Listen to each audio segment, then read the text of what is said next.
ने एक दूरदर्शी सोच के द्वारा जिस अनुगत्य मिशन को प्रारंभ किया, और मुझे लगता है आजादी की सुरक्षा में उन्होंने कहा था असली आजादी अपनाओ। एक आजादी तो 1200 वर्ष की गुलामी के बाद मिल गई, मगर उस आजादी के जश्न में ही नहीं रह जाना, अब जीवन निर्माण के पथ पर भी गतिमान होना। मैं जब महिला सशक्तिकरण की बात कह रही हूँ तो मुझे लगता है वर्तमान परिवेश में महिलाओं का सशक्त होना बहुत जरूरी है। आज उनकी अस्मिता पर प्रश्न चिन्ह खड़े हो रहे हैं। जोधपुर और नागालैंड कहीं इस तरह के अभद्र प्रयोग महिलाओं के साथ हुए हैं और सारा समाज मूक बनकर देखता रहा। क्यों? क्योंकि महिला ने अपनी उस ताकत को अभी तक पहचाना नहीं, और जब तक ताकत पहचानी नहीं जाएगी तब तक वो काम में भी नहीं आएगी। अभी संचालक महोदय ने कहा कि महिला का अगर जो काम काज का ढंग है, जिस शैली से 24 घंटे वो जुड़ी रहती है, अगर आकलन किया जाए, अगर समीकरण बोले, तो लगेगा कि महिला से बड़ी ताकत दुनिया में दूसरी नहीं। बावजूद इसके मैं आज महिलाओं के साथ पुरुषों को भी जागृत करना चाहूँ। नाम तो महिला सशक्तिकरण का है, पर मुझे आप बताएं, बिना पुरुष के महिला का क्या अस्तित्व है और बिना महिला के पुरुष का क्या अस्तित्व? ये जिंदगी के रथ में दोनों मजबूत पहिए हैं, चक्र है, और दोनों जितने व्यवस्थित रहेंगे, सशक्तिकरण का मार्ग उतना ही सुदृढ़ और व्यवस्थित चला जाएगा, चलता रहेगा। माना अभी संचालक महोदय कई आकलन बता रहे थे कि महिला को कहीं कोई अतिरिक्त स्थान नहीं, बराबर का स्थान मिलेगा, पर मैं बताना चाह रही हूँ घर परिवार में महिला का क्या स्थान है। एक छोटा सा प्रसंग याद आया। एक राजा ने अपने मंत्री से, जो मंत्री ही नहीं सखा तुल्य भी था, विनोद की भाषा में कई बार मंत्री भी कुछ कहता, राजा भी कुछ कहते, और उसी विनोद के माहौल में राजा ने कहा कि देखा, मैं पूरी दुनिया पर राज करता, और सारे लोग यूं हाथ जोड़े सिर झुकाए मेरे सामने खड़े रहते। तो उसने कहा, नाथ माना, आप पूरी महामंत्री ने कहा, माफ कीजिए महाराज, आप निराश और मायूस मत होइए, आपकी हालत नहीं, दुनिया भर की हालत। सब जगह बाहर राज पुरुष कर रहा है और घर में राज महिला कर रही है। तो जब ये बात कही तो राजा ने कहा, मैं नहीं मानता। तो कहा, महाराज प्रत्यक्ष की प्रमाणम, मैं आपको प्रमाणित करके बता दूं तब कि तब मान लो। तो मंत्री ने एक प्लान बनाया और एक घोषणा करवाई कि आज महाराजा की तरफ से इस जगह भोज का कार्यक्रम है, पर भोज में सम्मिलित वो ही लोग हो सकते हैं जिनकी शादियां हो चुकी। अरे कई कुंवारों की सगाइयां हो गई थी मगर नहीं आती, और सोचा रे कितना अच्छा होता आज के दिन शादी हो गई होती तो राजा के यहाँ का भोज खाने को मिलता। ये तो कभी कभार अवसर आते। राजा और मंत्री दोनों आसन पर विराजमान हो गए और लोग आ रहे हैं, खाना खा रहे हैं। देखा एक व्यवस्था बनी हुई थी, 2 साइन बोर्ड पर थे, उसमें लिखा हुआ था, जो अपनी इच्छा से चलता है वो इधर भोजन करेगा, और जो पत्नी की इच्छा से चलता है वो इस खेमे में भोजन करता। दोनों बाकायदा खेमे बने हुए थे, व्यवस्था बनी हुई थी, और राजा और मंत्री दोनों देख रहे हैं कि बोर्ड पर पढ़ रहे हैं लोग और उसी में जा रहे हैं जहां औरत को प्रमुखता दी गई। राजा का कलेजा थक थक कर रहा था और देखा ये हो क्या रहा है, आदमी पढ़ करके उधर जा रहा है, अगर ना पढ़े तो पता नहीं लगे और पता न लगे तो कहीं भी जाए, पढ़ने के बाद भी ऐसा और ऐसा करते करते भोज समापन का वक्त आने वाला है, मगर राजा की तो जमानत ही जब्त हो गई, एक भी वोट नहीं। और तभी एक व्यक्ति उस खेमे में चला गया और राजा ने महामंत्री को कहा, मंत्री साहब एक वोट मुझे मिल गया, आपकी बात झूठी। कि महाराज हो नहीं सकता मेरी बात झूठी। अरे देखो वो गया है कि भोजन करके आने दो। भोजन करके जो व्यक्ति जब आया तो उन लोगों ने कहा आपको महाराजा याद करे। बेचारा डर गया कि मैंने तो खाना ही खाया है, मैं इनवाइट किया गया था और कोई मैंने गलती नहीं की, मुझे ही राजा जी क्यों बुला रहे? डरने की बात नहीं, चलो ये तुम्हारा सौभाग्य है कि राजा से आमने सामने दो बात करने का मौका मिले। जैसे ही वो उसके पास आया और पूछा गया कि भाई सारे लोग उधर खाना खा रहे थे, बोर्ड भी तूने पढ़ा था, फिर इधर खाना क्यों खाया? तो कहा घर से चला था तब पंद्रह ने कहा था भीड़ भाड़ में मत जाना। तो मैं ये बताना चाह रही हूँ कि महिला अपने घर में बहुत सशक्त है और वो सशक्तिकरण निरंतर वर्धमान रहे। पुरुष भी महिला शक्ति को प्रणाम करे इस संदर्भ में कि दुनिया में पैदा करने वाली ताकत एक महिला है। धरती को माँ कहा जाता है और महिला को माँ कहा जाता है। पैदा धरती भी कुछ करती है और माँ भी पैदा करती है। वो ताकत पुरुष के पास है नहीं, रहेगी भी। इस दृष्टि से भी हम देखें तो महिला पुरुष से ज्यादा सशक्त है। लेकिन आज एक बात मैं दूसरी कहना चाह रही हूँ, ध्यान महिलाएं भी थे, ध्यान पुरुष वर्ग भी थे। महिला जागी और उस जागरण में मैं आचार्य तुलसी को प्रणाम करती हूँ। महिला का आज से 60-70 वर्ष पहले जो रूप था, पति के दिवंगत होने पर 6-6 महीने कोने में बैठी रहती थी और उठने में पैर लंगड़ाते थे, फिर भी वो उठ नहीं पाती थी, घूंघट में रहती थी और न जाने कितनी रूढ़ियों से वो ग्रस्त थी। आज श्री तुलसी ने नया मोड़ दिया और नए मोड़ की बदौलत आगे बढ़ते बढ़ते महिला मंडल का रूप उजागर होता है और आज महिला बहुत अच्छे पदों पर, अच्छी व्यवस्था के साथ, अच्छी शिक्षा के साथ, वक्तृत्व को देखो, लेखन को देखो और मैनेजमेंट किसी स्किल को देखो, महिलाओं की गति है। इसमें आज श्री तुलसी का और शासन माता का भी बहुत बड़ा योगदान है।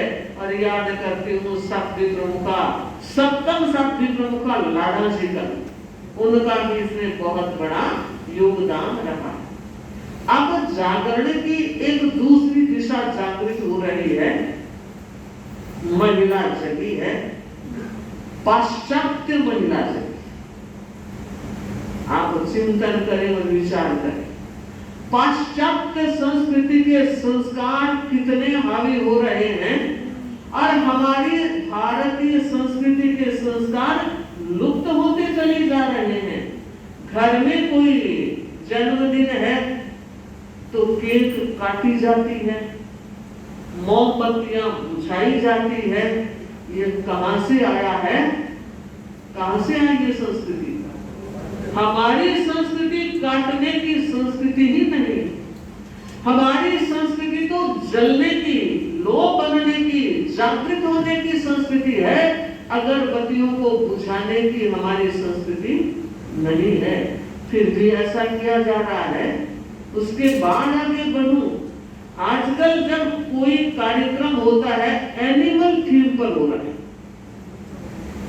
बच्चे का जन्मदिन एनिमल थीम पर बच्चे को भी वैसे ही सजाया जाता है और सारे वातावरण को ऐसे डेकोरेट किया जाता है कि भारतीय संस्कृति और वो भारतीय संस्कृति के संस्कार जहां प्रणाम की बात कहते हैं, जहां झुकने की बात कहते हैं, जहां ये बताया जा रहा है कि पहला ग्रास लेने से पूर्व इष्ट का स्मरण करो, गुरु का स्मरण करो, और मुझे लगता है कि सच में इन संस्कारों के जागरण की इसलिए जरूरत है कि अगर हमने अपनी पीढ़ी को और विशेषकर बाल पीढ़ी को, किशोर पीढ़ी को अगर संस्कारी नहीं बनाया तो हमारी संस्कृति, हमारी सभ्यता, आज ये मोबाइल का युग है, जो काम अन्य किसी साधन ने हजारों वर्षों में नहीं किए,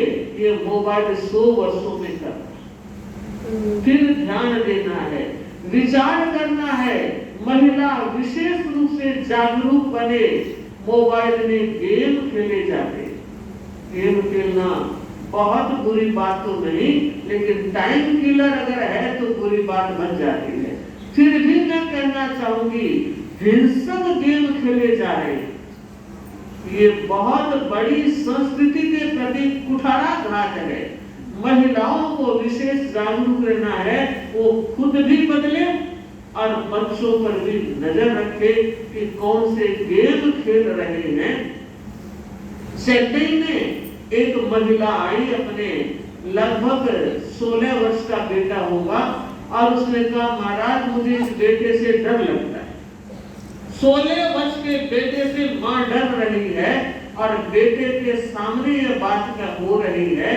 तो मैंने पूछा, बेटे क्या तुम्हारी मां सच बोल रही है? कि हाँ सच बोल रही है। तो पूछा मां से, अभी डर किस बात का? अगर बेटा कमाने लगता है और बाप से ज्यादा कमाने लगता है तो कभी बेटे का अहम बोलने लगता है, पिताजी आपने किया क्या था? मुझे देखो, इतनी छोटी उम्र में वहां तक पहुंच गया हूं, तो बात समझ में आती है। हो सकता है पिता उसको कुछ ना कह सके, किसी भी परिस्थिति में रहा हो, मगर एक 16 वर्ष के लड़के को अभी तो 18 का भी नहीं हुआ है। माँ बाप अगर वो निर्भर है उस बेटे के लिए, माँ जब ये बात कह रही है तो पूछा माँ से कि आखिर कठिनाई कहाँ है?